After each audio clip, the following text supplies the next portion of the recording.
हम चर्चा करेंगे उड़ीसा की।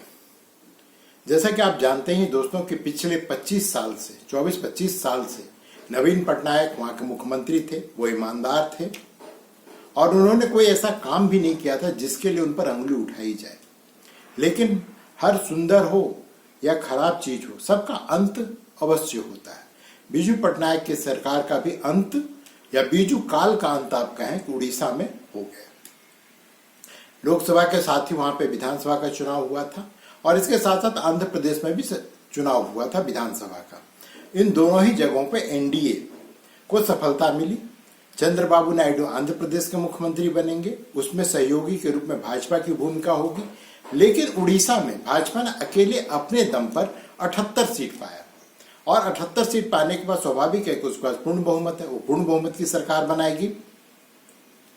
लेकिन वहां पर जो एक असमंजस की स्थिति बनी हुई थी कि क्या स्थापित नेताओं को, स्थापित नेता वहां के हैं जैसे प्रधान साहब हैं जो अभी पेट्रोलियम मंत्री हैं, या फिर संबित पात्रा नए में युवा नेताओं में काफी सक्रिय रहे राष्ट्रीय राजनीति में, तो क्या इन लोगों में से किसी को वहां पे मुख्यमंत्री का पद दिया जाएगा या पांडा साहब को दिया जाएगा वहां पे मुख्यमंत्री का पद।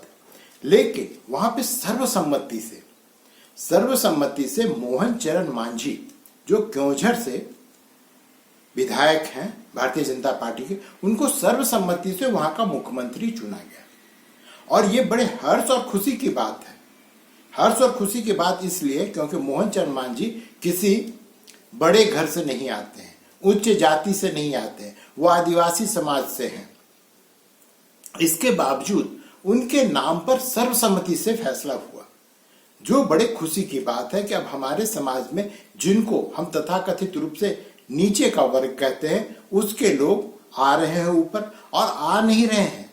उनके नाम पर, उनके व्यक्तित्व को अब समाज स्वीकार करने को तैयार है।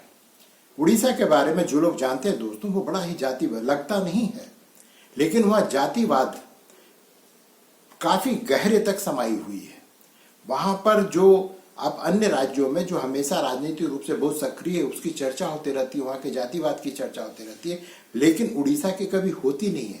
लेकिन उड़ीसा भी जातिवाद से उतना ही ग्रसित है जितना कि भारत के अन्य राज्य हैं। चर्चा में सिर्फ बिहार, उत्तर प्रदेश, इन्हीं दो राज्यों का विशेष करके नाम लिया जाता है जातिवाद की जब भी बात होती है। लेकिन अगर आप तमिलनाडु जाएंगे तो वहां भी जातिवाद है। आंध्र प्रदेश, हर प्रदेश में, भारत का कोई भी प्रदेश हो, वो जातिवाद से अछूता नहीं है और उड़ीसा इसमें अपवाद नहीं है। इसके बावजूद वहां पर मोहन चरण मांझी को सर्वसम्मति से नेता मान लेना, ये बहुत बड़ी, ये पूरे समाज की उपलब्धि है और इसके लिए मैं भारतीय जनता पार्टी को साधुवाद दूंगा। वो भी तब जबकि जो अभी लोकसभा का चुनाव संपन्न हुआ है, इसमें पूरे देश में एक फॉल्स नैरेटिव सेट किया गया कि भारतीय जनता पार्टी की अगर तीसरी बार सरकार बन गई तो वो सबसे पहले आरक्षण को खत्म कर देगी। यहाँ आरक्षण खत्म होने की बात हो रही है। यहाँ पे ये कहा जा रहा है कि जो दलित हैं, आदिवासी हैं, ओबीसी समुदाय के लोग हैं, उन सबके आरक्षण छीन ली जाएगी। और यहाँ दूसरी तरफ सर्वसम्मति से एक आदिवासी समाज के व्यक्ति को, संभवतः ये संताल समाज से आते हैं, इसके व्यक्ति को मुख्यमंत्री का सर्वोच्च पद दिया जा रहा है, वो भी सर्वसम्मति से। अब थोड़ा मोहन चंद मांझी के बारे में थोड़ी बात कर ली जाए। ये 1972 में इनका जन्म हुआ है। जो जैसा कि मैंने पहले बताया कि आदिवासी समाज से आते हैं। इनका जीवन बहुत फूलों से भरा हुआ नहीं रहा है। ये बड़े संघर्ष से किसी तरह से ग्रेजुएट हुए, फिर उन्होंने LLB की पढ़ाई की। उसके बाद ये संघ से हमेशा से जुड़े रहे और ये बहुत ही वोकल रहे। विधानसभा में ये चौथी बार के विधायक हैं। ये मोहन जी चौथी बार विधायक बने हैं और ये विधानसभा में चीफ व्हिप थे, भारतीय जनता पार्टी के मुख्य सचेतक थे और मुख्य सचेतक के रूप में इनके कार्यों की बड़ी सराहना की जाती है, क्योंकि इन्होंने नाक में दम करके रख दिया था बीजू बाबू को। उनके हर गलत नीति पर इन्होंने प्रश्न चिन्ह लगाया और अपनी आवाज को बुलंद की विधानसभा में। ये उन लोगों में से नहीं थे जो मुंह चुरा के बैठ जाते हैं। ये उन लोगों में से थे जिन्होंने संघर्ष इन्होंने हर जगह पे संघर्ष किया, जीवन के हर मोड़ पर, या जिसको कहते हैं हर स्तर पे, हर लेवल पे इन्होंने संघर्ष करके आज ये मुख्यमंत्री के पद पे आसीन होंगे। ये 1 साल से निलंबित चल रहे थे विधानसभा में। इनको 1 साल से निलंबित ये चल रहे थे, इनको निलंबित कर दिया गया था, विधानसभा से बाहर कर दिया गया था। बहुत ही मजेदार घटना है, सुनिए उसको। हुआ दरअसल ये था कि मिड डे मील में वहां पे काफी घपला हुआ था, उसमें भ्रष्टाचार ऊपर से नीचे तक फैला हुआ था। ये कई बार आवाज उठा चुके थे कि मिड डे मील में हुई इस भ्रष्टाचार की आप जांच कीजिए, इसमें सुधार कीजिए, लेकिन ऊपर से नीचे तो कोई सुनने वाला नहीं था। अंततः इन्होंने किया क्या कि दाल को जो है, बिना उबला हुआ दाल को लेकर के ये गए विधानसभा में। इनके साथी पीछे हट गए, लेकिन ये पीछे नहीं हटे, इन्होंने स्पीकर के ऊपर में उसको उछाल दिया दाल को। ये भी विरोध करने का एक तरीका है। हम ये नहीं कहते कि इनका जो तरीका था वो सही था या गलत था, मैं उसको न्याय उचित नहीं ठहरा रहा हूं, लेकिन इन्होंने ऐसा विरोध किया कि इनको विधानसभा से, जिसके अब ये सर्वोच्च नेता है, मुख्यमंत्री है, उस विधानसभा से इनको निलंबित कर दिया गया और पिछले 1 साल से निलंबित चल रहे थे। इनके जीवन की एक और घटना सुनाता हूं दोस्तों। जो गरीब होता है वही गरीब के संघर्ष को और उस गरीबी को महसूस कर सकता है, समझ सकता है। ये मोहन जी के साथ भी है। जब ये कुछ दिनों के लिए शिशु मंदिर स्कूल में पढ़ाया करते थे, छोटा सा शिशु मंदिर स्कूल इनके गांव से कुछ दूरी पे था, वहां पर ये साइकिल से जाया करते थे पढ़ाने के लिए। और वहां पर होता था कि बच्चे भूखे घर से आते थे या नहीं आते थे, तो उनको ये पकड़ के अपने स्कूल तक लाते थे, भाई बैठ के पढ़ो, को शिक्षा ग्रहण करो। फिर इन्होंने क्या किया कि ये अपने साथ अपने साइकिल पे चावल लेकर जाते थे, वहां पर जाकर के भात बनाते थे, चावल को बॉईल करके भात बनाते थे, और उसके बाद उन बच्चों के साथ ये खुद भी भोजन ग्रहण करते थे और उन बच्चों को भोजन करवाते थे और उनको शिक्षा देते थे। स्वाभाविक है कि अधिकतम बच्चे उसमें जो होते थे वो आदिवासी समाज के होते थे। उनको कहते थे कि भाई तुम शिक्षा लो। तो इनका पूरा का पूरा जीवन जो संघर्ष से, और इन्होंने हर जगह पे सॉल्यूशन ढूंढने की कोशिश की है। ये उनमें से नहीं थे आरक्षण खत्म हो जाएगा का नारा लगाते हुए रोड में नाचने निकले। इन्होंने हर जगह पे संघर्ष के बीच में कोई ना कोई रास्ता तो होगा, उस रास्ता को ढूंढने की कोशिश की है इन्होंने। सोचिए कि जब ये समाचार आया स्थानीय जो टीवी चैनल है उस पर उड़ीसा में कि मोहन जी को मुख्यमंत्री चुन लिया गया, तो इनके परिवार के लोग विश्वास करने को तैयार नहीं थे। इनके परिवार के लोग अधिकतम ये सोच रहे थे कि इनको मुख्यमंत्री, यहाँ पर चूंकि भारतीय जनता पार्टी की सरकार बन रही तो इनको कोई मंत्री का पद मिल जाएगा। किसी ने सोचा नहीं था कि क्योंझर से निकला, क्योंझर अभी भी वो मिनरल, वो खनिज संपदा से बहुत ही संपन्न क्षेत्र है क्योंझर। माना जाता है कि सबसे ज्यादा जो आयरन ओर है, जो लो एस्क है, उसका भंडार क्योंझर में है, और ये इसके खिलाफ भी हमेशा आवाज उठाते रहे। लेकिन वहां वो सबसे बैकवर्ड डिस्ट्रिक्ट में से भी एक है, और वहां से निकला हुआ व्यक्ति, आदिवासी समाज का व्यक्ति, एक दिन सर्वोच्च पद पे पहुंचेगा। ये अपने आप में मिसाल है, और हर उस कार्यकर्ता के लिए मिसाल है, हर उस जनसेवक के लिए मिसाल है जो ग्राउंड स्तर पे, जो जमीनी स्तर पे काम करते हैं, कि अगर वो काम करेंगे, ईमानदारी से काम करेंगे, तो वहां की जनता उनके काम को सराहेगी और उनको सर माथे पे बिठाएगी। क्योंझर की जनता ने इनको बार बार, वहां से ये 4थी बार इनको विधायक बनाया है। इनके बारे में स्थानीय लोगों का कहना है कि वो हर के कार्य में, अच्छा बुरा, खुशी दुख, कोई भी कार्यक्रम हो, ये सब में शामिल होते हैं। यही कारण है कि जो लोग हैं वो इनको अपना समझते हैं। उनको ऐसा नहीं लगता कि थोपा हुआ नेता है, ये सफेद कुर्ता पहन के नाचने वाला नेता नहीं, ये उनके बीच का नेता है, ये उनके बीच से निकला हुआ नेता है, और इसलिए उनकी जो समस्याएं हैं उसको समझता है। और यही कारण है कि क्योंझर के लोग खुश तो हैं ही, साथ ही वो ये भी कह रहे हैं कि हो सकता है कि अब इससे जो है इस क्षेत्र का सर्वांगीण विकास संभव हो पाएगा।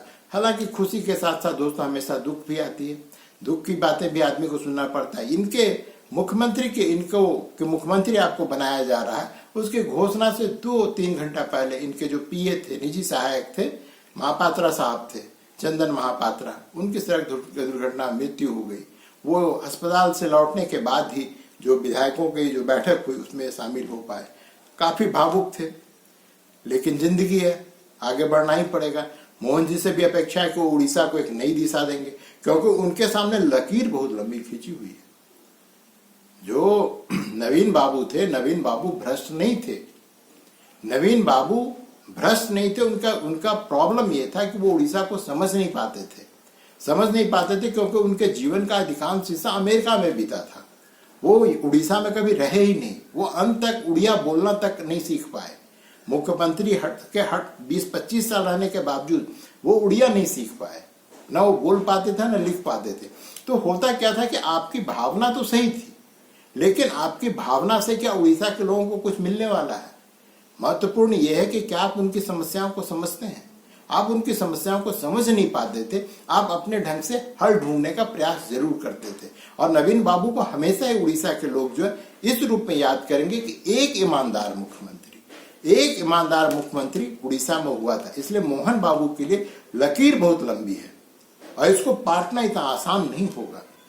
हम सिर्फ यही कामना कर सकते हैं कि आने वाले दिनों में वो ऐसा काम करे जिससे उड़ीसा का नाम पूरे भारत में और विश्व में सब जगह फैले और लोग अच्छे कामों के लिए उनको याद करें। आइए अब इसके राजनीतिक, जो मोहन बाबू को जो मुख्यमंत्री बनाया गया, इसके राजनीतिक निहितार्थ क्या है? दोस्तों, जैसा कि आप जानते हैं कि बार बार भारतीय जनता पार्टी पे, खास करके जो चर्च समर्थित या जो कन्वर्टेड जो आदिवासी हैं, क्रिश्चियन, ये सब मिलकर के ये आरोप लगाते हैं कि ये आदिवासियों की उपेक्षा करते हैं। जबकि वास्तविकता ये है दोस्तों कि पूरे देश में आदिवासियों के लिए जितना कार्य पिछले 10 साल में मोदी सरकार ने किया, उतना किसी ने भी नहीं किया। लेकिन उसका परिणाम क्या हुआ? पिछली बार 2019 में 18 सदस्य भारतीय जनता पार्टी के आदिवासी समाज से थे, इस बार घट करके वो 11 हो गई है। झारखंड जैसे राज्य में जहां पर 5 आदिवासियों के लिए सुरक्षित सीट है, उसमें से एक भी सीट भारतीय जनता पार्टी नहीं जीत पाती। कारण क्या है? कुछ लोग कहते हैं कि हेमंत सोरेन को उठा करके जेल में डाल दिया, इसलिए जो है आदिवासी भावना भड़क गई और आदिवासियों ने भारतीय जनता पार्टी को दोष नहीं दिया। दोस्तों, मैं इस दलील को स्वीकार करने को तैयार नहीं हूं, क्योंकि हेमंत सोरेन कभी झारखंड में इतने बड़े नेता नहीं रहे कि वो इतने बड़े स्तर पे मतदाताओं को प्रभावित कर दे। दरअसल उससे बड़ा चीज ये था कि बहुत ही कायदे से यहाँ के आदिवासियों को, यहाँ के जो खास करके सरना आदिवासी हैं, उनको ये समझाया गया कि अगर मोदी तीसरी बार आ गया तो वो तुम्हारा आरक्षण खत्म कर देगा। ये सबसे बड़ा मुद्दा था, कोई कहे या ना कहे, लेकिन वास्तविकता यही था। इस झूठ को इतने करीनेपन से, इतने तरीके से लोगों को समझाया गया और लोग भोले भाले, आदिवासी समाज के लोग भोले भाले और खासकर पढ़े लिखे भोले भाले के साथ धूर्त भी हैं। वो ये समझ ही नहीं पाए कि इस धूर्तता के कारण वो बर्बाद हो जाएंगे। हालांकि उन लोगों ने वोट किया, मोदी की सरकार फिर भी बनी है, मोदी फिर भी आदिवासियों के लिए काम करेगा। लेकिन मोहन जी के थ्रू मोहन मांझी को उड़ीसा का मुख्यमंत्री बना करके एक संदेश देने की कोशिश की गई है। संदेश ये है कि मैं अभी भी, भारतीय जनता पार्टी ये संदेश देना चाहती है कि हम लोग अभी भी आदिवासियों के साथ हैं, उनके साथ खड़े हैं। और यही कारण है कि झारखंड में इतने बड़े पैमाने 5 के 5 सीट हारने के बावजूद यहां से लोग मंत्री बने। यह अलग चीज है कि यहाँ पे कोई आदिवासी है ही नहीं इस बार संसद में। भारतीय जनता पार्टी का तो मंत्री कहां से बनता? जुएल उरांव बने। जो मंत्रालय पहले अर्जुन मुंडा के पास हुआ करता था, अब वो जुएल उरांव बनेंगे क्या बनेंगे? उनको मंत्रालय सौंप दिया गया ट्राइबल अफेयर्स का। और मुझे पूरा विश्वास है कि आगे भी ऐसे ही काम होते रहेगा। तो देखिए, सबसे पहले छत्तीसगढ़ में विधानसभा का चुनाव संपन्न हुआ। वहां पर रमन सिंह जैसे बड़े दिग्गज, उसके बाद भूपेश बघेल, मैंने बड़े बड़े लोग वहां पे मुख्यमंत्री बनते थे। उसके बीच में नंद कुमार सोई जी को वहां पे मुख्यमंत्री बनाया गया, वो भी आदिवासी समाज से हैं। इसी तरह से उड़ीसा में भी किसी ने नहीं सोचा था कि आदिवासी समुदाय के मोहन जी को मुख्यमंत्री बना दिया जाएगा। वहां पे आदिवासी समुदाय के मोहन जी को मुख्यमंत्री बनाया गया। और अब जब झारखंड में विधानसभा का चुनाव 3-4 महीने बाद होगा और अगर यहाँ पे भारतीय जनता पार्टी जीत जाती है तो मुख्यमंत्री कौन बनेगा? बाबूलाल मरांडी बनेंगे। उनका कोई प्रतिद्वंदी अब है ही नहीं। जो उनका जो कहा जाता था पहले कि अर्जुन मुंडा उनको सेंटर ले जाएगा, अब वो सेंटर की राजनीति करेंगे। ठीक है, वो चुनाव हार गए, लेकिन अब वो सेंटर की केंद्र की राजनीति करेंगे। रघुवर दास पूर्व मुख्यमंत्री वो भी थे, उनको जो उड़ीसा का राज्यपाल बना दिया गया है। तो अब रेस में बाबूलाल मरांडी के खिलाफ कोई भी व्यक्ति नहीं है। अब अगर यहाँ पे भारतीय जनता पार्टी चुनाव जीत जाती है तो यहाँ पे बाबूलाल मरांडी ही मुख्यमंत्री बनेंगे, ये तय है। जिस प्रकार से मोहन मांझी जो हैं अभी मुख्यमंत्री बने उड़ीसा के, वो मास्टर थे स्कूल में, सरपंच थे, सरपंच से उन्होंने मुख्यमंत्री तक का सफर तय किया है।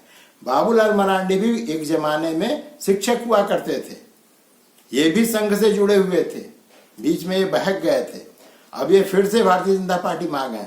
और जान लीजिए दोस्तों, इन दोनों का ही जीवन एक समान है। बाबूलाल मरांडी पर आप किसी भी तरह का आरोप लगाइए, किसी भी तरह का आप आरोप लगा सकते हैं, वो राजनेता हैं, हो सकता है उन्होंने कुछ गलत काम किया होगा, लेकिन उन पर आप भ्रष्ट आचरण का आरोप नहीं लगा सकते। भ्रष्ट आचरण का आरोप भारतीय जनता पार्टी में कोई भी आदिवासी नेता जो उच्च पद तक पहुंचा उस पर आप नहीं लगा सकते हैं, क्योंकि वो सब कुछ होते हुए भी, चूंकि वो संघ से थे तो उन्होंने जो एक अनुशासन सीखा अपने जीवन में उसका पालन किया। लेकिन उसके उलट कांग्रेस का, चाहे वो आदिवासी हो गैर आदिवासी हो, कहीं मुख्यमंत्री हो, भ्रष्ट आचरण उसके साथ में जुड़ना ही जुड़ना है। और हेमंत सोरेन उसी कड़ी की अगली कड़ी है।